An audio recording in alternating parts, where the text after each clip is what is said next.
Quel est l'intérêt de cette observation? C'est de voir les hérons. Alors à partir de janvier, vous les voyez arriver, ils s'installent sur les nids, hein, et puis ils se reproduisent, et puis au bout d'un moment, ils couvent, hein, et puis à partir d'un moment, on voit les jeunes. Et quand les jeunes sont nés, ils s'envolent, et ils vivent une parfaite indépendance.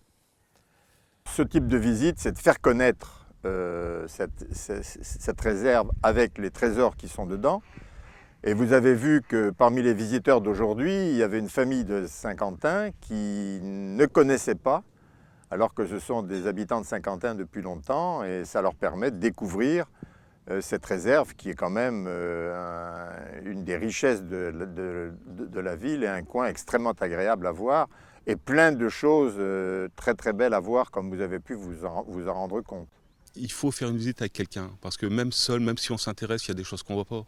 On ne sait pas, si on ne vous met pas des fois le nez dessus ou passer, c'est tellement des choses qui sont tellement tenues à voir que si on n'a pas le nez dessus, on ne le voit pas. Et s'il n'y a pas quelqu'un qui vous met le nez dessus, vous ne le verrez pas.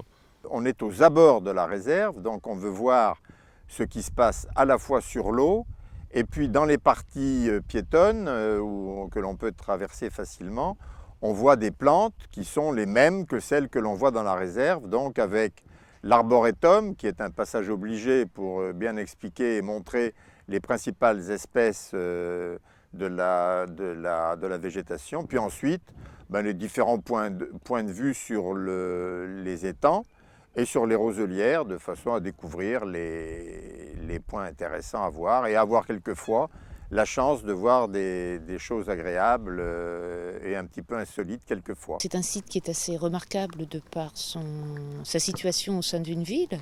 La visite par elle-même est très attrayante et à la fois récréative, et je pense qu'elle peut intéresser toute personne, quel que soit l'âge, quel que soit le... C'est à la fois un moment de détente et de culture. Cette visite des abords de la réserve est assurée tous les premiers dimanches de chaque mois, hein, c'est annoncé dans la presse.